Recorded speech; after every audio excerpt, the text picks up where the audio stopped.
Batman doesn't kill, unless you open his first year of comics and watch him body people like it's a full-time hobby. The no-kill rule? It's not ancient Gotham scripture.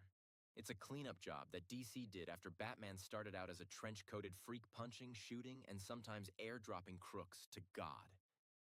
Roll back to 1939. Detective Comics hits with this new Batman, and he's basically horror pulp in a pointy mask. In his debut, he lets a guy fall into a vat of acid and calls it a day. No moral speech, no grave stare. Just a casual whelp as the bubbles rise. Early Batman carried a gun. Not metaphorically.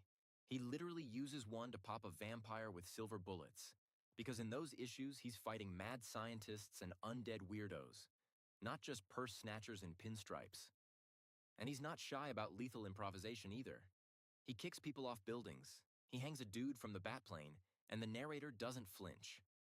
Then 1940 hits, and two things happen fast. First, Robin shows up because DC wanted kids to see themselves in the story, not in a police lineup. Second, editor Whitney Ellsworth basically slaps a sticky note on Batman's forehead. No killing, no guns. Not because Bruce had a philosophical awakening, but because the company didn't want their kid's sidekick riding shotgun on a drive-by. Right before that memo, Batman takes his Batplane, flips the machine guns on, and mows down Hugo Strange's giant monster men. He even mutters something like, "I hate doing this, but..." That "but" became the last gasp of murderous Batman for a long while. After Ellsworth, the guns vanished from his hands and the panel gutters stopped dripping. Now they needed a reason in story, so they reached for the one that hits. His parents. Bill Finger had already given Bruce the alleyway trauma. DC just welded his gun phobia to it and said, "There, now it's mythic." The boy who watched his parents die by a pistol grows up to refuse the same tool, and also refuses to cross the line that took them from him. Clean, tragic, marketable. The 1950s take that and turn it into a chokehold. With the Comics Code clamping down, Batman goes from grim vigilante to Mr. PSA with a utility belt. You're getting alien rainbows and bat babies, not righteous rage. Killing is off the table, and even the idea of it gets treated like bad manners. Then the 70s bring the Shadow back. Denny O'Neil and Neil Adams put him in alleys again, gave Gotham teeth, but they keep the line intact. He'll break bones, he'll terrify you on a rooftop, but he won't end you. It's very "I'm justice, not a judge," while also being "please keep buying issues." In the 80s, Frank Miller turns the rule into poetry. Older, meaner Batman, still refusing guns and murder, not because he can't, but because he hates what it would make him.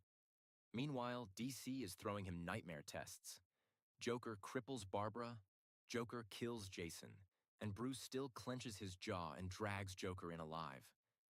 It's not mercy, it's self-control with barbed wire. The rule becomes a character all by itself. Under the Red Hood makes it explicit. Jason says kill Joker. Bruce says if he starts, he won't stop. That's the secret engine now. Batman isn't strong because he can do anything. He's strong because he won't. He carries a line the way other heroes carry hammers. There are messy exceptions. In Year 2, a retro story tries to say early Batman picked up the gun that killed his parents and considered using it.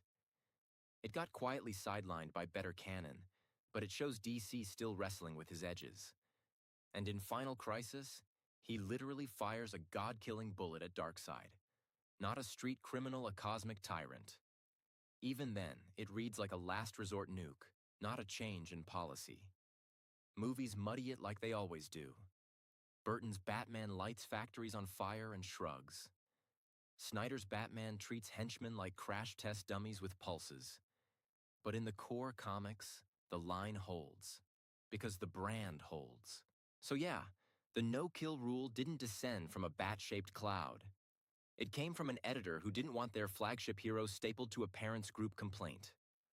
Over time, writers backfilled it with trauma, principle, and this stubbornly noble idea that Gotham only gets better if someone refuses to become the thing he fights. The dark origin isn't a vow whispered in Crime Alley. It's a memo that turned into a myth, and somehow, the myth made him greater than the gun ever did. Once that memo hardened into legend, the books pivoted fast.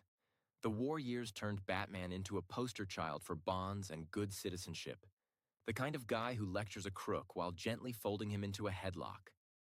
Guns disappeared like they owed rent, and the no-kill vibe stopped being a choice and started feeling like company policy. He still looked scary on the cover, but inside, it was rope, cuffs, and a strong belief in due process.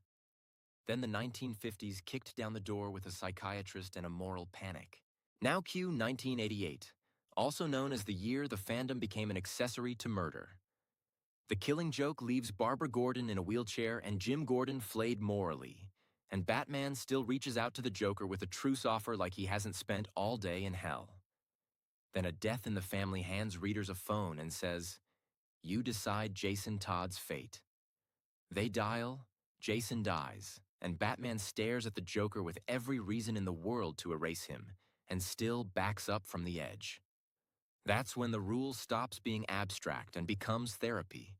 By the time Three Jokers rolls around, Bruce is holding the original wound in his hands and making peace with the man who made him.